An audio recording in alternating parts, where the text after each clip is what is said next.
These are three frameworks you can use if you are at your rock bottom.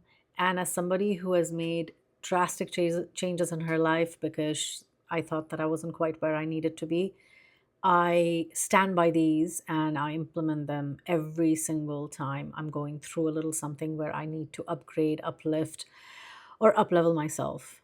Um, the first thing that worked for me was just taking stock of where I am and why things are not working for me per se. So that would mean like I would look at the world around me and kind of pressure test it against my own value system.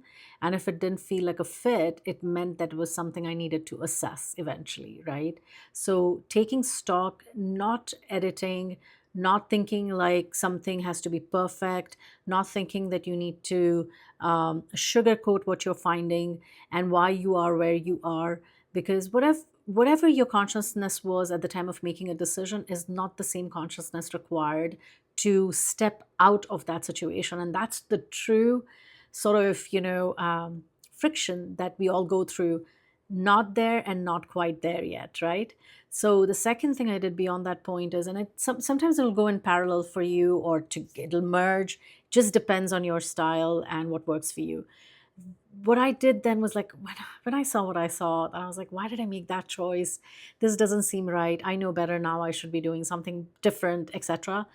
I made sure I felt every ounce of that, even if it was not pleasant, especially if it was not pleasant and I felt that I was judging myself quite a bit.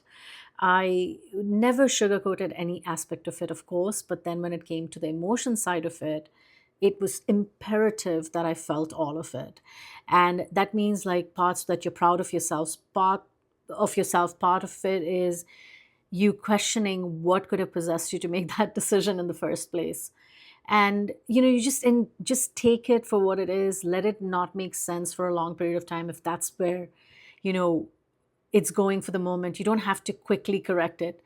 But once you have taken stock and you've felt the emotions that go with it, because your emotions will always drive your direction and your attention, and therefore what will come towards you, right? And that's the third thing, which is deep levels of kindness, and do that with a huge